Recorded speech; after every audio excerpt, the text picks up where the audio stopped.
unauthorized fire is prohibited. Leviticus 10:1-10. So, ang ating reading verse ay ilang 3 lang, ano? Yan, may dinamita, no? So, ang pag-aaralan natin ay tungkol sa apoy. Ito, may tanong ako. Sino na rito naka-experience na magkaroon ng fire accident sa bahay, sa bahay ng amo, or whatever, na na-trauma ka, na-experience mo ba yun? Yung bahay namin ay O, di ba nagkasunog sa inyo, no? Oo, nagsunog yun. Ano yung sabihin ng sunog?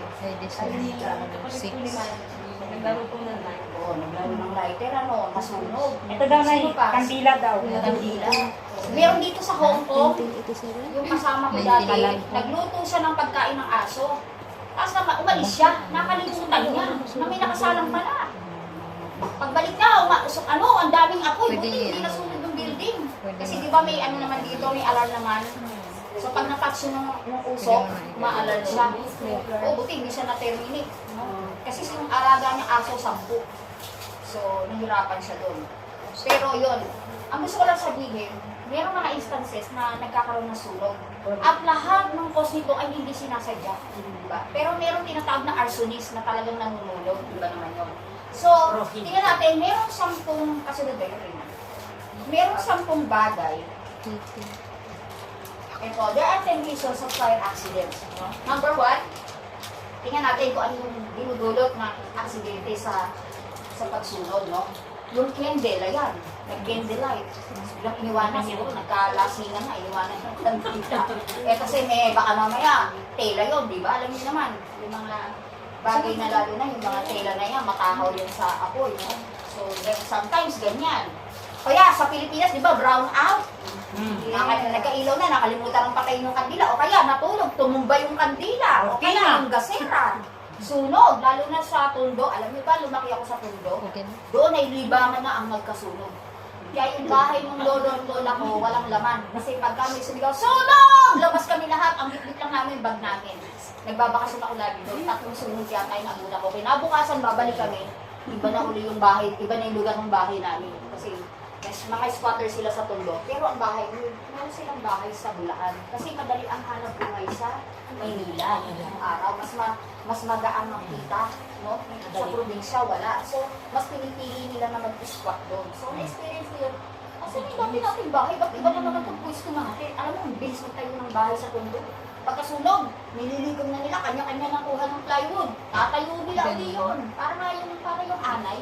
Pag hinibabo, hindi ako patalikod ba, meron na naman. Ganun na, no? So, yan. Yan na naging number 2. Smoking. Nanigaligyo.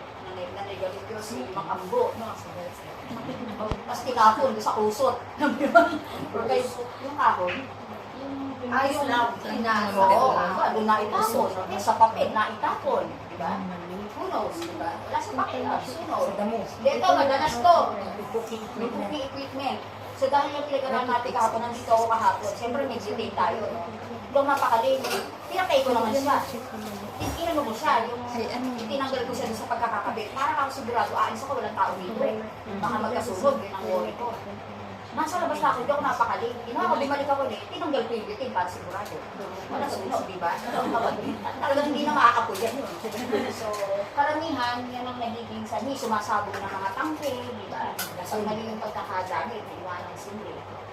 Then, yan, yan kung yan. Pag pumutok yan, sa hindi kuryente, kuryente, kinalaban niya sa kuryente, no? Then next, yan, barbecue. Alam ko, nasunog lang yung barbecue. Ano naging yan? Baka yung barbecue nasunog, hindi yun. O kaya nag-barbecue sila sa loob ng bahay. Ano na po na yung stick niya? O baka di makulang tumasik yung bagay, hindi alam, di ba? Ngayon ko saan ito masusunod? Nay, imposible daw, Nay. Baka Yan nga, pinabayaan ko ng kasi ito, yan, yung fault wiring, di ba? Yung nagkakadikit-dakit ng mga wire.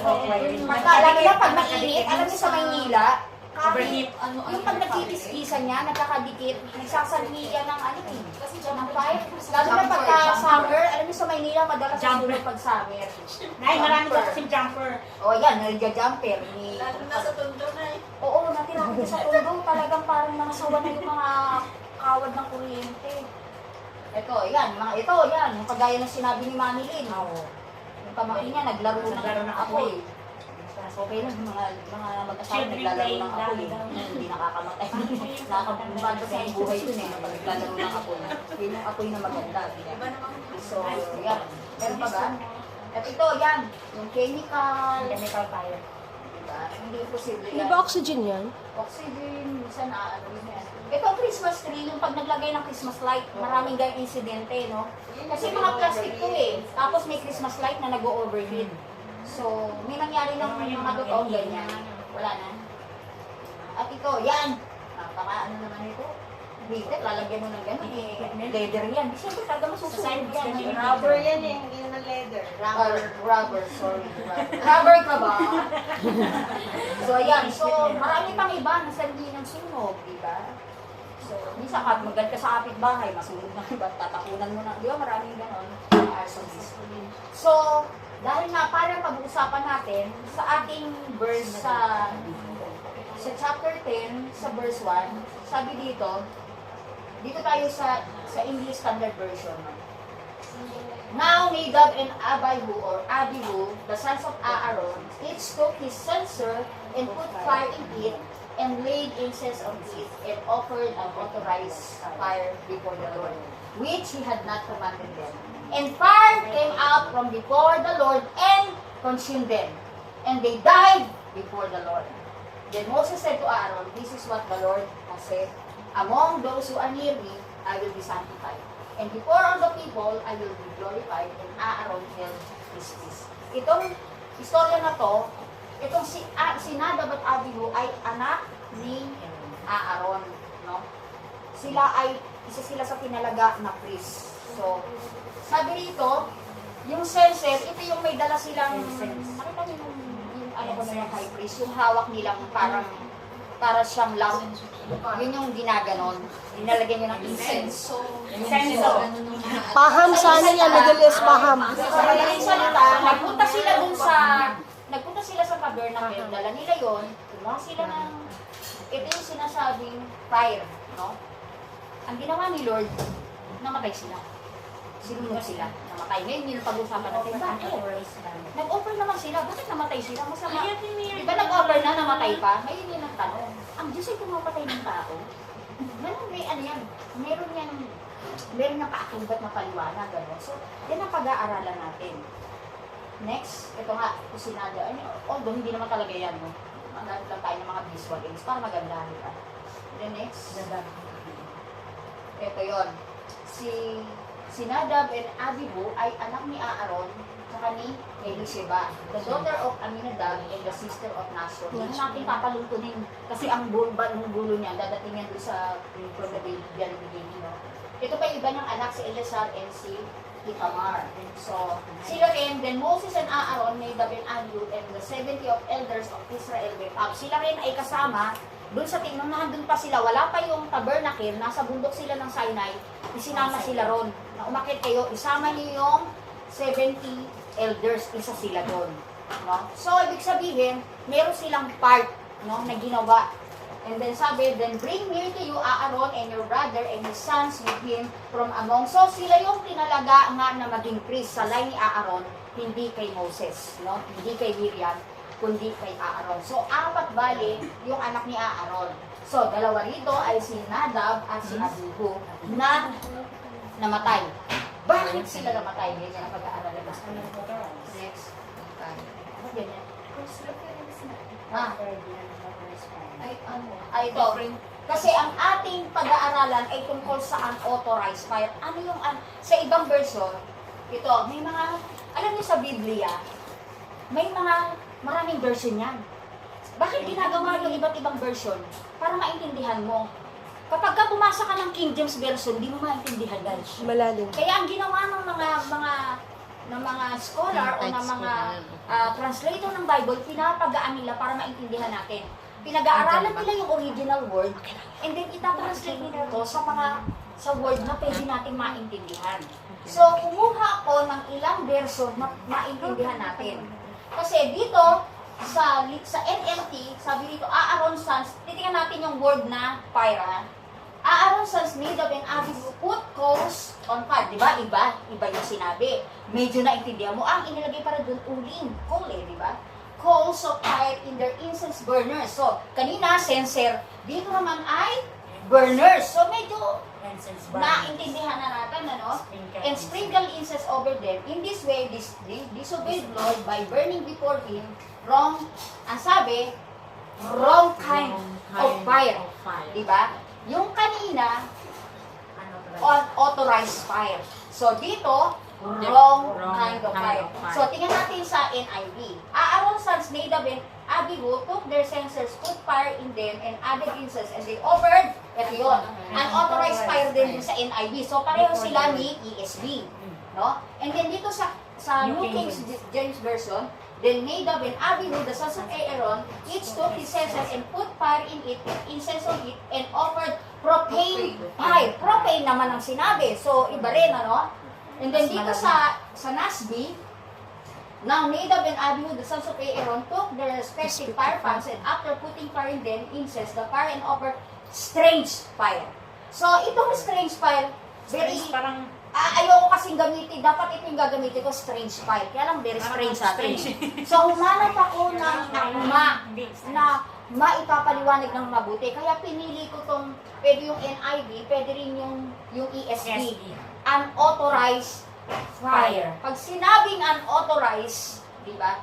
Bawal pumasok, di ba? Unauthorized person, di ba? Hindi ka pwede pumasok kasi you are unauthorized. So, ibig sabihin, bawal, hindi pwede, never. No? Otherwise, meron kang punishment or may mangyayari sa'yo. Pag pumasok ka doon, baka sumabog, di ba? Pumasok ka eh, nakisabog ka, parang gano'n lang yung ibig sabihin nun. So, titingnan natin, ano? There is, kahit iba-iba yung salita nila, iisa lang ang ibig sabihin yan. It is against to God. The fire they use, the fire they perform is against God. Kaya, ang tendency, nagalit si Lord. Pinatay sila. Ganun bang kasakot? Pinatay agad, hindi man lang. Hindi natawad, Lord, patao. Hindi kagaya ngayon, 1,000 na yung kasalanan mo, hindi pa tayo namamatay. Di ba? Then, next, ayan na, maliwanag yan. Ito, tingnan natin, makakapaso naman yan.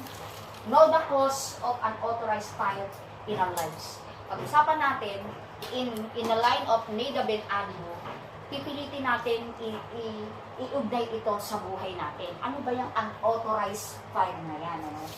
So, number 1, self-reliance. Nag-self-reliance sila yung dalawa.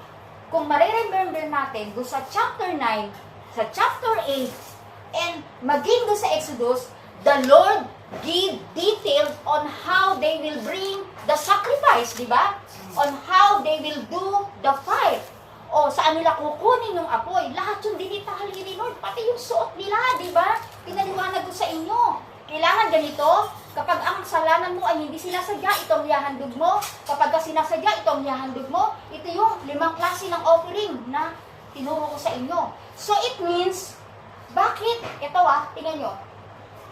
Pumasok sila ron, sabi na, now, Nadab and Abihu. Kung matatandaan natin, sa bawat chapter, may sinasabi ron, then God command Moses, di ba? Moses called the Israelite, Moses called the sons of Aaron. Ibig sabihin, God will talk first. God is the one who will command. But these two, walang sinabi na God command Nadab and Abihu to come and offer or make the fire. Walang ganon. Basta sinabi, now, Nadab and Abihu. Importante yun. Now, Nadab and Abihu. Parang tayo. Now, Susan, Rima, parang tayo lang. Bahala ako, gusto ko itong gawin. Pakailan mo. Diba? Gusto ko eh. Walang makakapigil sa akin. Diba? Kahit nanay at tatay ko. Desisyon ko to eh. Diba? I don't care. Kahit mapahama. Alam mo na mapapahama ka, pero ginagawa mo. Nagre-rely tayo. Lalo na kapag medyo may sinabi ka or matalino. Alam ko yan, mas alam ko yan. Kaysa sa'yo kayo, alam ko ang dapat gagawin. Parang itinitindig natin. Sometimes, baluktot na katwiran natin, tinitindig natin. Alam mo, mapapahama ka. Sinabi na, wag kang tumuloy eh. May bagyo eh. Lumabas ka pa rin. 11, signal number 11, lumabas ka. Hindi, kaya ko yan. Tapang yata ako, tatakbo ko. Di ba? 11, lumabas ka pa rin. For sure, mapapahama ka. So, maraming mga bagay na alam na mapapahama ka, pero dahil, kaya ko yan. Naglilin ka kung anong meron ka, di ba? Talino ako, kaya ko yan, kaya ko lusutan yan, kaya ko lusutan yung mga problema na yan, talino ako, no?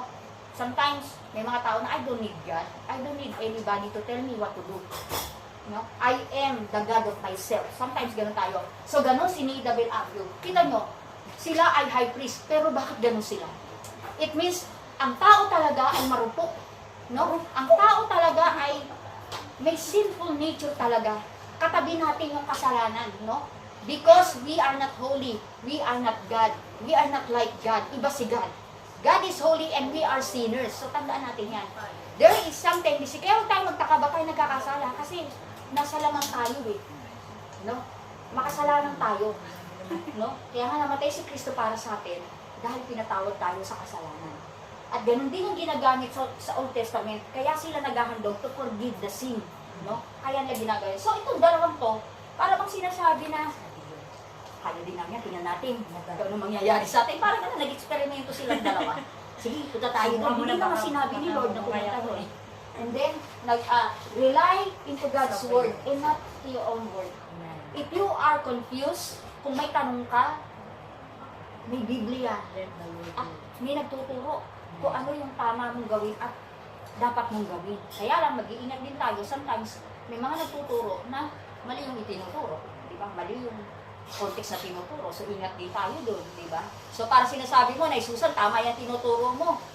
Oo, nasa context eh. Di ba? So, yun yung maganda ron na kahit pa paano nakakapag-aral ako. No? Si Ani nag-aaral din siya. Kaya mahalaga na mag-aral tayo. Kaya, yung napag-aaralan ko, napag-aaralan namin, maisishare namin sa inyo. And for sure, kasi kapag tama yung tinuturo mo, payapa ang puso mo at mabibless tayo. Diba? Kasi hindi ka pwedeng mabless sa mali. Mabibless ka sa tama. So, nag-rely sila sa sarili nilang plano, sa sarili nilang lakad. Tara na, Nida, punta na tayo doon. Ako bahala sa'yo. Ano lang natin, check lang natin kung matutuwa si Lord. Pangalawa, sabi, disregarding the law will lead to destruction. Alam nila, di ba yung sinasabi ko kanina? Di walang sinabi si Lord, pumunta lang sila ron. No? Bago sila humakbang ng isa, kailangan may utos na mula sa Panginoon. Mayroong mga law. God gave the 10 Commandments. Binigay ang 10 Commandments, isa yan. Ito, ano yung the dispensation of law? Ibig sabihin yan, yung era nila, yun yung panahon nila eh. Priestlyhood. Yun yung dispensation of law. Ibig sabihin, lahat ng gagawin nila, lahat ng hahakbang nila, kailangan kaakibat ng law. Yun yung panahon nila, panahon ng law. During the Genesis, panahon yun ng creation. No? Walang law. So, ang tao nun, nagkasala talaga kasi walang law. Walang inisinet si Lord na law. Ngayon, nasa ang law tayo ngayon? Nasa ang dispensation tayo ngayon? Anong panahon natin ngayon? We are in the dispensation of grace. Ibig sabihin, pinatatawad tayo sa kasalanan na hindi tayo mamamatay, kagaya ni Nadab and Abihu. No? Kasi nasa dispensation of law. Kapag ka binayolate mo yung law ni God, pinaliwanag sa kanila yun. Hindi naman ibinigay yung law na walang pagtuturo. Hindi naman agad-agad binigay ni Lord yun. Actually, ang daming beses na inulit-ulit siya ni Lord eh. Di ba? Nakukulitan. Baka nga nakukulitan na sila. Pero they still violate the law.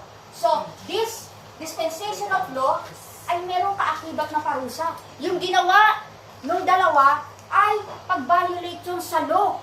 Di ba? Kasi yung pagpunta doon sa templo, puro law yun. Eh, bina-violate nila. So, that's why they died. Di ba? And then number 3, ano ba yan? Ito, lighting up an authorized fire. Yung kanilang censer, sinabi lang doon, they light up. Hindi sinabi saan galing yung, saan nila kinuha. Yung pansindi. Kasi importante yun eh. At baka pumasok sila rin sa loob. Doon sa holies of holies o doon sa holy place. Andun yung holy, yung incense, handun sa holy place. Hindi sila pwede basta pumasok doon. Kailangan, di ba, meron ano yun eh, may pattern yan eh. Yung mga Israelita na may kasalanan, magbibigay ng hayop sa high priest. Hanggang doon lang sila. Nandun lang sila sa court. Hindi sila pwede pumasok doon sa kalooban. Ibibigay lang nila yung handog. Ito po yung handog ko para sa kasalanan. Tam, pakisunod mo ha. Lalagay lang nila yung doon. Hindi sila pwede manatili doon. Ang high priest ang gagawa nun at may step by step. Pati yung paghahati ng hayop, ng katawan kung alin ang susunugin, meron ding utos doon kung paano isusunog, kung paano itataas, kung paano igaganyan yung usok. Merong step by step. Hindi nila ginawa yun. Ang sabi lang, they get the fire. Basta kinuha lang, hindi sinabi kung ano. So naturalmente, binayolate mo yung law. So meron kang kaakibat na kasalanan. No? Unauthorized fire. Pursuing God in surrender and worship. Ito, ang tent of meeting ay itinayo, ang tabernacle ay itinayo to worship God. Kaya sila nag-aahalay. Same as we are in the tabernacle, no? This is our tabernacle. And the tabernacle himself, the spiritual tabernacle is in our hearts. Kapag ka nagpapasok ka sa puso mo ng unauthorized fire, for sure mapapahamak ka. Diba?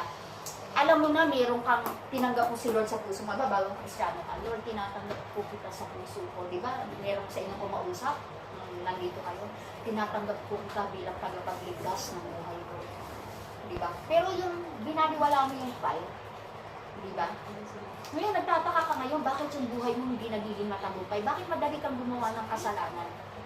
Alam nyo, kapag ka Kristiyano ka, kagaya nila, bakit ang bigat ng kasalanan sa kanila? Bakit pagpatay? Kasi may Lord.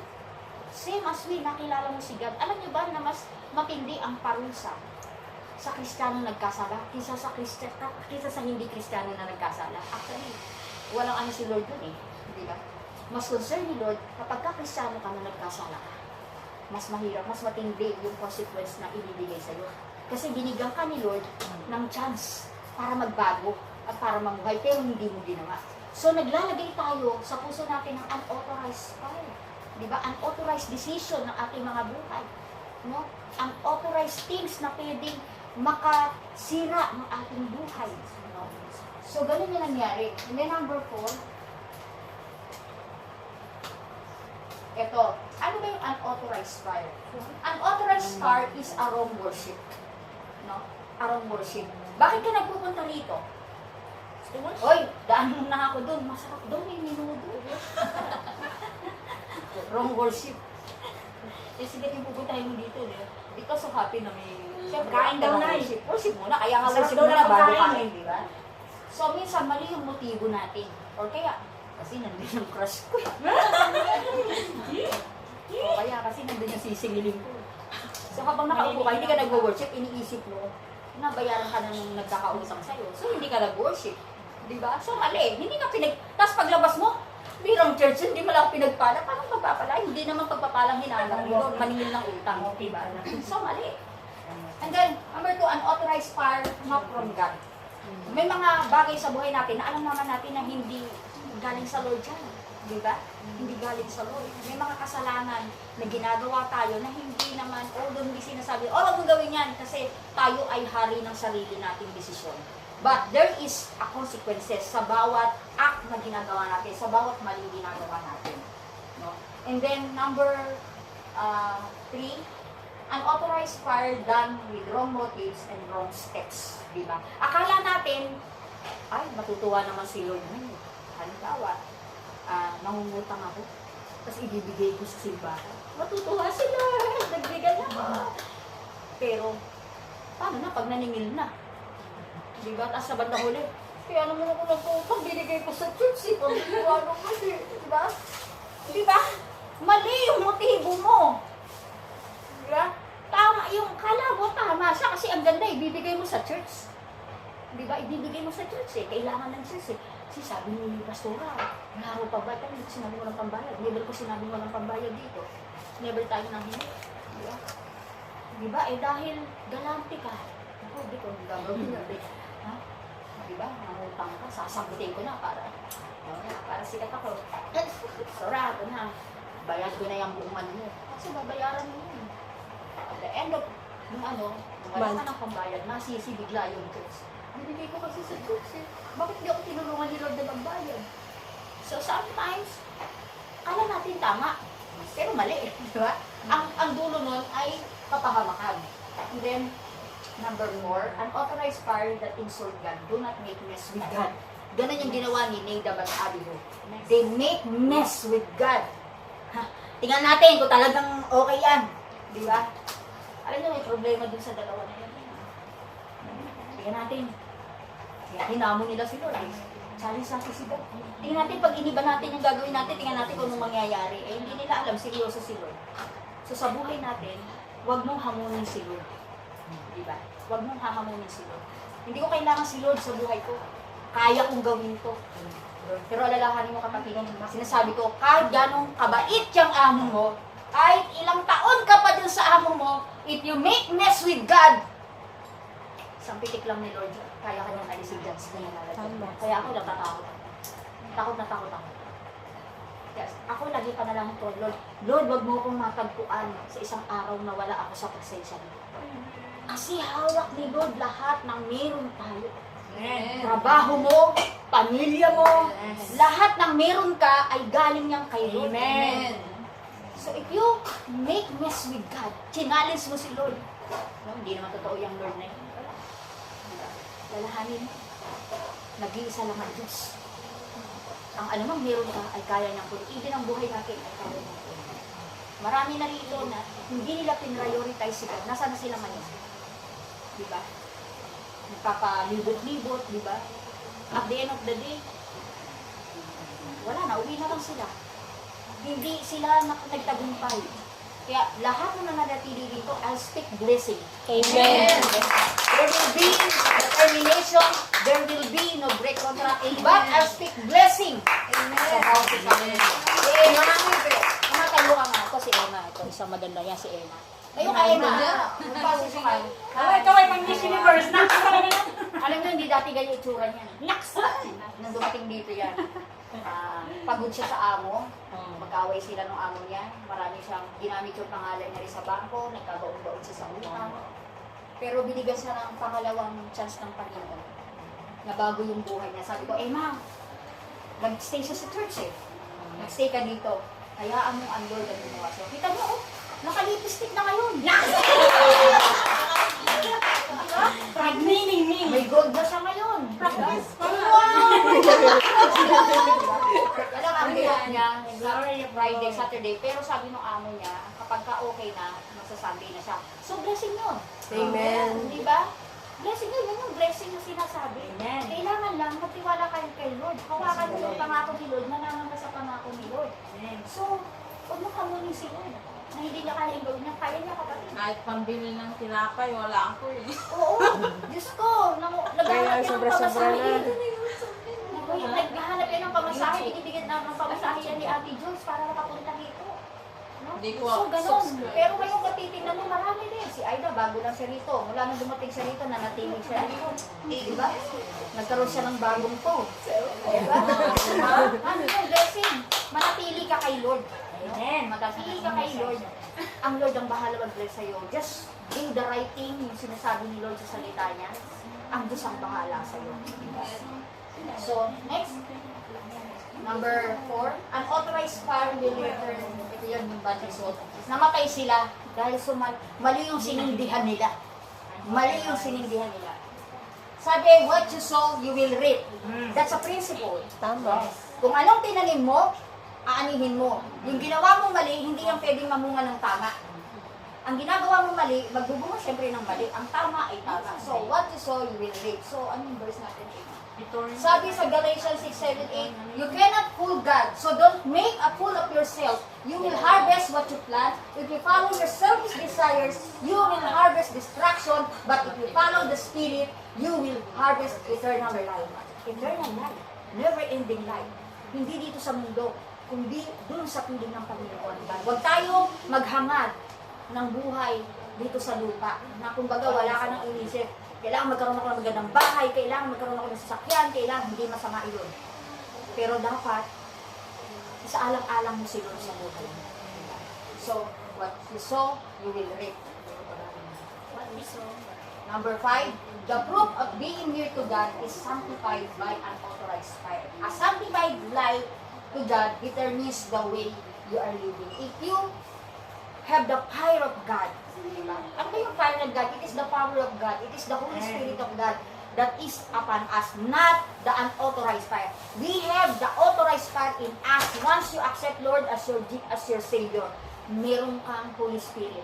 The Holy Spirit speaks a fire in our hearts. Kaya nga dapat, lagi natin sasabihin kay Lord, Lord, paakuyin mo malalo yung aking puso sa iyong presensya. Holy Spirit, lagi mo i-invite ang Holy Spirit. Kapag ka may nabigat kang problema, huwag agad ang tatawagan mo yung kaibigan mo. Be, may problema. Hindi, alam mo ba? Huwag mo sasabihin, kahit kanino sa'yo ko lang sinabi. Alam mo, yung pala, kalat na sa, nagkalat na yung apoy. Hindi mo na ngayon mapatay, di ba? Pero kung kay Lord ka nagsalita, no one na makakaalam nun. Dahil you can trust God. Siya na makakaalam, di ba? So, galing siya, no? The truth of, tsaka yung buhay mo, makikita sa buhay mo. If you have the authorized fire in your hearts, nag-iiba ang buhay mo. Hindi lang ang itsura mo, ang buhay mo. Lahat, mag-iiba yan. Minsan nga itsura, nagbabago. Si Emma nagbago itsura, hindi ko nakilala kanina, hindi ko nakabaliktad. Oo nga, hindi ko siya nakilala kanina. So, Nanay naman, tag-month lang akong nawala. Ibig sabihin, ganun kabilis ang transformation, di ba? Dahil pa si Magbumayan pa lang ako. Dahil pa yung astringent, tsaka yung, ano yun, yung papaya na pampuputin. Kahit Friday, mag-isa lang ako dito. Oo, mag-isa lang siya rito. Kuting-kuting. Kaya nga kita binigyan ng supa eh. Para ma-enjoy mo dito eh. Sa Friday, mag-isa lang ako dito. Oo, ayan, may May supa. ini-invite ako, ayaw namang sumama. Wala Takot mo. naman. Okay lang yun. Holy Spirit is Holy Spirit is with you. Ayun ang Holy Spirit. O di, mag-isa ako dito. Kumain ka dyan. Ano ka, Nag-stay din ako mag-chill ka dyan. Di ba? So, ang sanctified fire ni God ay nasa atin. Huwag natin hayaan na mamatay yun. Ibig sabihin, kung mo hayaan na mamatay yung puso mo, na mawalan ka ng gana na mag-church, mawalan ka ng gana magbasa ng Bible, mawalan ka ng gana mag-pray. The secret para umapoy sa puso mo, yung Holy Spirit, always keep on praying and reading the Bible. Never stop. Paggising mo sa umaga, imbis na FB yung hawak mo, pasalamatan mo muna si Lord. Alam niyo, sabi ni Doc Willie Ong, para daw humaba yung buhay mo, paggising mo sa umaga, hindi siya Kristiyano sabi niya, mag-pray ka daw muna. Magpasalamat ka raw muna kay Lord. Hindi raw agad hawak mo ay cellphone. Alam niyo kasi may radiation din to. Diba? Pag mulat mo, siyempre biglang bukas ang mata mo. Ma-stroke ka bigla biglang bangon mo Pero kung nagpasalamat ka kay Lord, tiyak mo si Lord may guidance sa iyo sa buong araw. Diba? Lalo na kung struggle ka sa amo mo. Lord, pwede ba sa araw na ito, dinideclare ko na mabait si amo, wala mo nang bunganga sa araw na to. Please lang. Diba? Dapat ganun tayo. Una natin pasalamatan si Lord. And next, the authorized fire will fall by the power of God alone. Kay Lord lang nang gagaling yun. Yung fire ni Nadab and Abihu, hindi galing yun kay Lord. Kung saan nila kinuha, baka may baon silang lighter. Diba? Baka nga nanigarilyo yun bago pumasok dun Chong, ito na. Lagay na natin dito. No? Kasi ang hirap magsindi. Kukuha pa tayo. Ano ba kasi saan nanggagaling ang pansindi doon? Yung sa birth sacrifice, yung sa brazen altar, may bagay yun.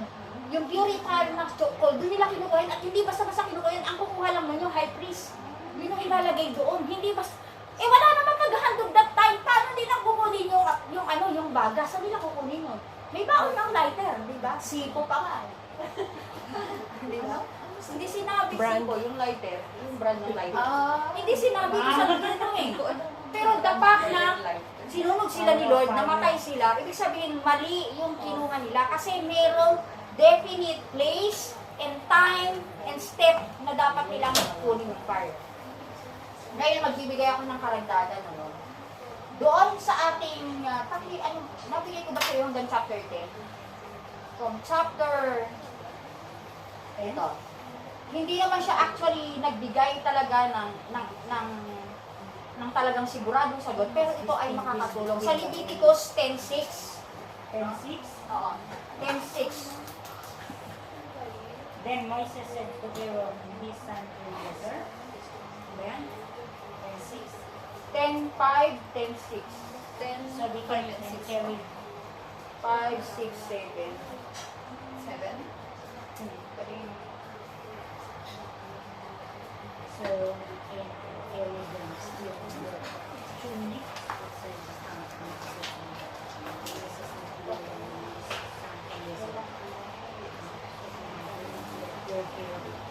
Yes. 10.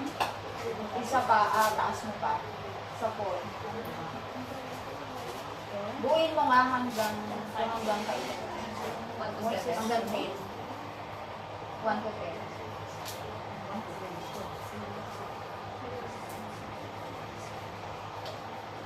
Yes, Medyo magbibigay rin to ng hint. Bakit sila namatayan? Ama siya naman. Ito. Patayin ba? Ito. And Moses called Mishael and Elzaphan, the sons of Pushiel, the uncle of Aaron, and said to them, "Come here, carry your brothers away from the front of the sanctuary and out of the camp." Pinalabas agad yung bangkay na sa kanilang mga pinsan. So they came near and carried them in the coats out of the camp, as Moses had said. And Moses said to Aaron and to Eleazar and Ithamar his sons, "Do not let the hair of your heads hang loose, and do not tear your clothes lest you die. And wrap him upon all the congregation, but let your brothers, the whole house of Israel, bewail the burning that the Lord has given. And do not go outside the entrance of the tent of meeting, lest you die, for the anointing of the Lord is upon you." Ito, Rima, taas mo to. 8. Ito. Dito sa 8. And the Lord spoke to Aaron, saying, ito na, "Drink no wine or strong drink, you or your sons with you when you go into the tent meeting." Ito, ang maraming nagsasabi, bakit sila namatay? Marahil ay pumasok sila sa tent meeting nang sila ay lasing. Kaya hindi nila alam saan nila nakuha yung fire. Tol, ito na yun, tol. Oh, yan. Hindi lang, lasing. Di ba? Hindi Kaya nila kaya alam biglang may fire. sinabi ni Lord, kasama pa din siya dun sa chapter 10. And the Lord spoke to Aaron, "Drink no wine or strong drink." No? Kasi di ba, given naman yun, kapag ka nalalasing ka, nawawala ka na sa katuwiran, nawawala ka na sa katinoan, kung ano na yung sinasabi mo, kung ano na yung nagagawa mo, di ba? Sana kung maganda, kagaya ng tsuhin ko, pag nalalasing, namimigay ng pera. Kaya lang, nagtatago na kami, pag natatauhan na yun, nahanap niya na yung pera. Kung gano'n, di ba? Di ba? Maraming na nalalasing na binubugbog ang asawa, di ba? Nakakagawa, nakakapangit, mga nag-iiba yung, sabi nila, alam nyo, may tatay ko, ang bait-bait, pero pagka nakakainom, parang nag-iiba yung katauhan niya. Kasi nga, yung epekto ng alak ay iba yung dulot. Alam niyo yung Espiritu ng dulot? alak. So, maaaring yung dalawa ay lasing nung pumasok doon. Lasing sila. Kaya hindi naman direkta ninyo sinabi ni Lord na, kaya ko sila pinatay kasi lasing sila. Parang nagbigay lang din yun ng hint at paalala, or maaring paalala, na huwag kayong pupunta inside the tent meeting na kayo ay lasing sa mga pare, yung pinatutungkol sa mga high priest. No? Kasi they allowed to drink, yung wine na, yung wine grapes, wala namang alcohol yun eh. Oo, yung red wine, wala namang ano yun eh. So, pero siguro pag sumusobra na, malalasing, siguro kung isang timba na yung ininom nila, tiyak lasing yun, ano? So sabi, don't drink, no? When you go to the tent meeting, lest you die. It shall be a statute forever. Heto pala! Yung pag-drink ng wine, yung strong drink, hanggang pala sa panahon natin, pinag-uutos siya ni Lord. Kasi it was given na kapag ka uminom ka ng marami, malalasing ka. Parang sinasabi lang ni Lord na pwede masira ang buhay mo sa pag-inom. Ako po, kaya kami nagkahiwalay ng asawa ko dahil sa alak. Dahil kung hindi makiinom yung asawa ko that time, sana, pero okay lang. Wala akong dito ngayon. Diba? No? So, maraming pamilyang nasisira dahil sa alak. Maraming mga bagay-bagay na nawawasak sa buhay ng tao dahil sa pag-inom ng alak. Alam niyo, pag hindi lasing isang tao, ang disente niya. Pero pag nalalasing siya, parang hindi na siya kagalang-galang. Sometimes, naguhubad na siya. Di ba? Parang, kaya ganun, parang bilang yung alak ay nagbibigay ng another transform ng ano sa buhay mo. Nag-iibang klaseng tao ka. So, yun yung sinasabi ni Lord, ano? No? Number 10, you are distinguished between the holy and the common, and between unclean and unclean. Meron tayong ano? Wala tayong pinatawag. Senior ko pala yun. Senior ko yung sa devotion eh. Kapag ka-Kristyano ka, alam mo na kung anong mabuti at ano yung masama. Kagaya nila mga Israelita, na mga high priest, the Lord give them everything, the details, the laws. Itong gagawin nyo, ito, pak. Itong hindi nyo gagawin, pak. Ginawa pa rin nila. Pakpak na. Kaya, wala. destroy sila, di ba? So, ganun din, although hindi tayo dinidestroy ni Lord, no? Na kapag ka, nagkamali ka, patay ka, hindi ganun. Mabuti nga kasi we are in the dispensation of grace. Everything can ask forgiveness to God. Repentance. But it will not be the license for you to do the same thing again, over and over again. Ay, patatawarin naman ako ni Lord. Ipunin ko muna yung kasalanan ko, tulibong ko, ipapile ko muna. Pagdating ng linggo, tamang-tama, may listahan ako, hindi ako tawag din. Worship, patatawarin ako. Ano yun? May schedule. No? So, don't mess God. Don't mess with God. Otherwise, you will mess your life. No? Always lean on the fire, on the true fire that comes from God. No? Amen. Fire came out from the presence of the Lord and consumed the burnt offering and the fat portion. Ito yung sinasabi ko kanina. Ang tunay na fire. Alala nyo, sa last verse dun sa chapter 9, na kinonsume ni Lord yung burnt offering na inalay ng mga high priest, lahat sila ay napagpala, lahat sila ay na-bless. The glory of God came upon Israelite. Diba? So lumapit sila. So ang fire ni Lord ay hindi nakakasunog, hindi nakasisira. Kapag ka mayroon kang Kristo sa puso mo, never na masisira ang buhay mo. Amen. Yung sira mong buhay, mabubuo yan. Amen. If you have Jesus Christ in your heart, whatever situation you have, God will help you. Amen. God will guide you. Bibigyan ka ng tamang disposition ni Lord. Kung paano gagawin. And the Lord will give you people. The Lord will give you leaders. The Lord will give you somebody to take care of your spiritual life. Huwag kang lalayo sa presensya ni Lord. Huwag kang aalis. Kasi pag umalis ka, nawawalan. Although ang Diyos ay ganun ba yun? Pag nawala ako, hindi na ako maaabot ni Lord. Lord, kasi hindi. Ikaw ang umaalis eh. Decision mo yan. Hindi ka pwedeng hilahin ni Lord pabalik. Kasi ang mangyayari nun, robot ka na nun. So it is still your decision.